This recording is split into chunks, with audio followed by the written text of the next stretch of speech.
Now the structure of ovum. Ovum का structure कैसे होता है? तो फर्स्ट क्या बनेगी? सेकेंडरी ओसाइट बनेगा, जो कहाँ पे होगा? मेटाफेज सेकेंड में आके रुका हुआ होगा। अब आगे अगर फर्टिलाइजेशन हो जाता है तो वो डिवीजन कंटिन्यू करेगा, मियोसिस सेकेंड कंप्लीट हो जाएगा और ओवम प्रोड्यूस हो जाएगा। अगर फर्टिलाइजेशन नहीं होता तो सेकेंडरी ओसाइट डिग्रेड हो जाएगा, ख़त्म हो जाएगा। अब स्ट्रक्चर ऑफ ओवम में किसकी स्ट्रक्चर आती है? किसको कंसिडर कर लेते हैं ओवम? सेकेंडरी ओसाइट को ही ओवम कंसिडर कर लेते हैं। आप अपन देखिए सेकेंडरी ओसाइट की स्ट्रक्चर कैसी होती है। तो सेकेंडरी ओसाइट की स्ट्रक्चर या आगे अगर फर्टिलाइजेशन हो गया उससे जो ओवम बनेगी उनकी स्ट्रक्चर क्वाइट सिमिलर ही होती है। इसलिए ओवम के स्ट्रक्चर की स्टडी करते हैं तब किसकी स्टडी करते हैं? सेकेंडरी ओसाइट की स्ट्रक्चर की स्टडी ही करते हैं। अब सेकेंडरी ओसाइट के स्ट्रक्चर में क्या होगा? सेल है ओसाइट तो उसकी होगी सेल मेम्ब्रेन। अब इस सेल मेम्ब्रेन को क्या कहेंगे अपन? Vitelline membrane. जनरली इसको क्या कहते हैं? जो सेल मेम्ब्रेन है सेकेंडरी ओसाइट या ओवम की सेकेंड जो मेम्ब्रेन है सेल मेम्ब्रेन उसको कहेंगे विटिलाइन मेम्ब्रेन। ये है विटिलाइन मेम्ब्रेन। इसकी चारों तरफ एक लेयर होती है, नॉन लिविंग लेयर होती है, जोना पेल्यूसिडा। इसकी चारों तरफ एक लेयर होगी, कौन सी? जोना pellucida.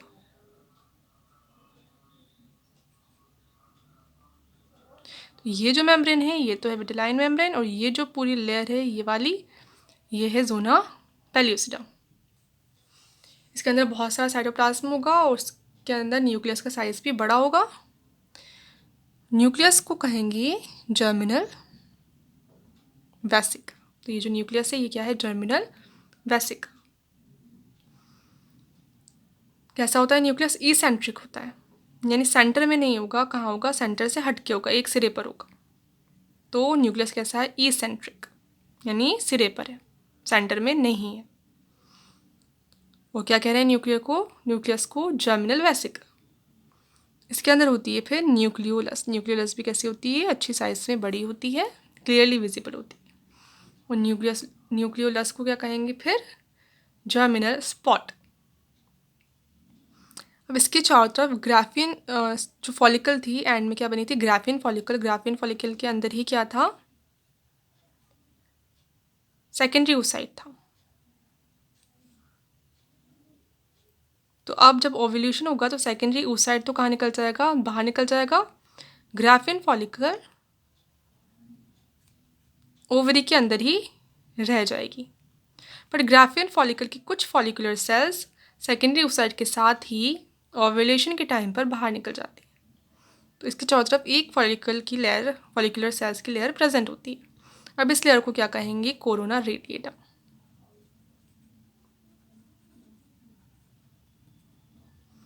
Corona radiator outer follicular cells की लेयर जोना पेल्यूसिडा।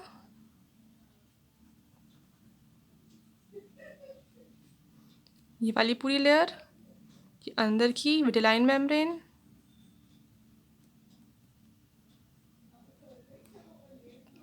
अंदर साइटोप्लाज्म। अब साइटोप्लाज्म की भी दो पार्ट होते हैं। बाहर की साइड पे जो पेरिफेरी पे यानी इसकी परिधि पे जो साइटोप्लाज्म होता है वो होता है क्लियर। वहाँ पे कोई ऑर्गेनल, सेल ऑर्गेनल या अदर मटेरियल प्रेजेंट नहीं होता, क्लियर होता है। ये साइड पे जो सिरे पर है साइटोप्लाज्म उसको कहेंगे एक्सोप्लाज्म या फिर कॉर्टेक्स। इसके अंदर का जो सारा साइटोप्लाज्म है जिसमें सेल ऑर्गेनल्स प्रेजेंट हैं सारे, माइटोकॉन्ड्रिया या जो फूड प्रेजेंट है, योक प्रेजेंट है, ये सारा क्या होगा? एंडोप्लाज्म।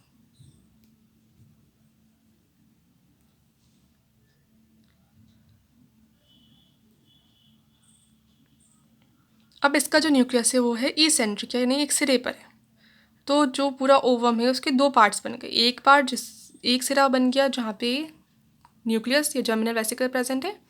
एक साइड जहाँ पे साइटोप्लाज्म या अगर साइटोप्लाज्म में योग प्रेजेंट है तो योग प्रेजेंट है। एक साइड पे साइटोप्लाज्म एंड योग प्रेजेंट है, एक साइड पे न्यूक्लियस प्रेजेंट है। तो क्या बन जाएंगे? इसके टू पोल्स बन जाएंगे। अपन इसका एक्सेस देखें, एक्सेस क्या होगा इसका? ये होगा, ठीक है। और ये वाला जो पोल है ये पोल होगा इसका एनिमल पोल, जिसके अंदर क्या प्रेजेंट है, न्यूक्लियस प्रेजेंट है। तो ये वाला पोल होगा इसका एनिमल पोल।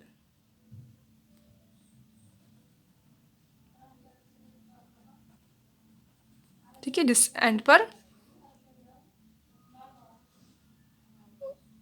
जर्मिनल वेसिकल या न्यूक्लियस प्रेजेंट है वो होगा एनिमल पोल, और जिस पोल पर साइटोप्लाज्म या योग प्रेजेंट है ये होगा वेजिटल पोल। अब फर्टिलाइजेशन होता है, स्पर्म एंटर करता है, तो नॉर्मली जनरली स्पर्म कौन से एंड से एंटर करता है, जर्मिनल पोल से एंटर करता है। यानी सेल कहाँ से एंटर करेगा, इस साइड से एंटर करेगा। और जैसे ही एंटर किया, यहाँ तक पहुँच गया, जैसे ही स्पर्म का हेड, स्पर्म का क्या एंटर करता है, सिर्फ हेड और नेक का या जो प्रोक्सिमल सेंट्रियोल है वही एंटर करता है। मिडिल पीस, डिस्टल सेंट्रियोल और टेल वाला पार्ट एंटर नहीं करता। तो वो जैसे ही यहाँ पर एंटर करेगा वैसे इसका जो न्यूक्लियस है सेकेंडरी उस साइड का, ये डिवाइड होकर क्या बना लेगा, ओवम बना लेगा। ओवम का न्यूक्लियस बना लेगा और सेकेंड पोलर बॉडी बना लेगा जो डिग्रेड हो जाएगी। उसके बाद जो ओवम का न्यूक्लियस है वो और स्पर्म का जो न्यूक्लियस है वो दोनों फ्यूज हो जाएंगे, फर्टिलाइजेशन हो जाएगा।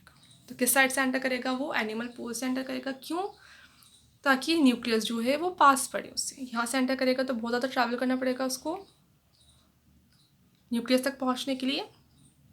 इससे कहाँ से एंटर कर जाएगा, वो एनिमल पोल से एंटर कर जाएगा। तो ये है स्ट्रक्चर ओवम का। अब टाइप्स ऑफ एग्स, एग्स के टाइप क्या क्या हो सकते हैं। अगर अपन देखें योग के अमाउंट के बेसिस पे कि किसी एग में कितना योग प्रेजेंट है,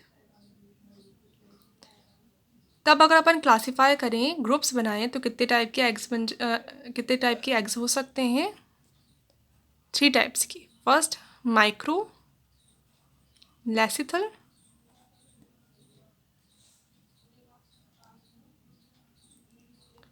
सेकंड मीजोलैसिथल,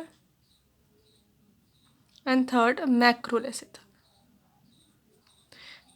अब माइक्रोलैसिथल क्या होगा, ऐसे एग जिनमें योग का अमाउंट बहुत कम होता है, उन एग्स को क्या कहते हैं, माइक्रोलैसिथल, या फिर क्या कह सकते हैं, ओलिगोलैसिथल।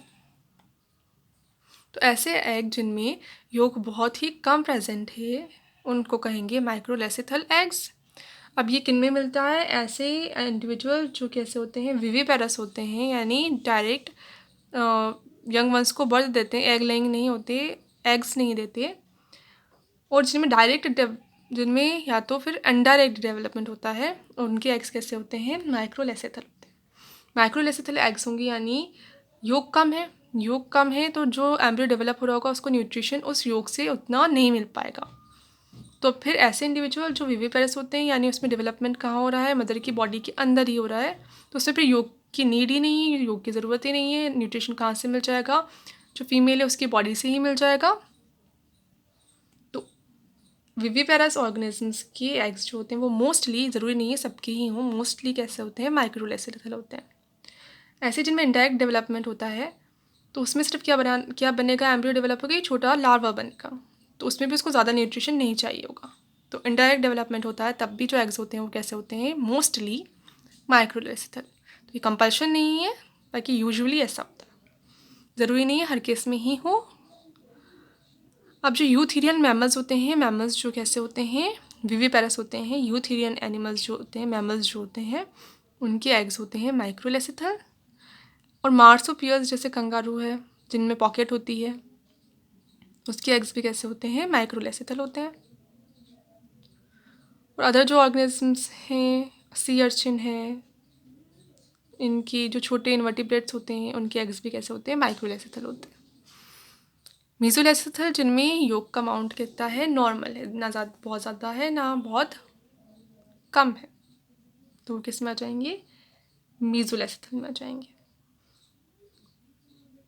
जैसे पैट्रोमाइजोन है या अदर जो ऑर्गेनिजम्स हैं। और मैक्रोलैसिथल में जब अमाउंट योग का बहुत ज़्यादा होगा तब वो किस में आएंगे, फिर मैक्रोलैसिथल में आ जाएंगे। तो बर्ड्स हैं, बर्ड्स रेप्टाइल्स जो कैसे होते हैं, ओविपेरस होते हैं और डायरेक्ट डेवलपमेंट हो रहा है उनमें, तो उनको बहुत ज़्यादा न्यूट्रिशन के लिए योग चाहिए। तो बर्ड्स, रेप्टाइल्स या मिक्साइन, इन सब के एग्स कैसे होते हैं, फिर मैक्रोलैसिथल होते हैं, उनमें बहुत ज़्यादा अमाउंट में योग प्रेजेंट होता है न्यूट्रिशन के लिए। ये तो किसके बेसिस पे था, अमाउंट ऑफ योग कितना प्रेजेंट है, उसके बेसिस पे। अब योग की पोजीशन कहाँ है, कहाँ प्रेजेंट है, उसके बेसिस पे अपन देखें तो कितने टाइप के हो सकते हैं, होमोलेसिथल,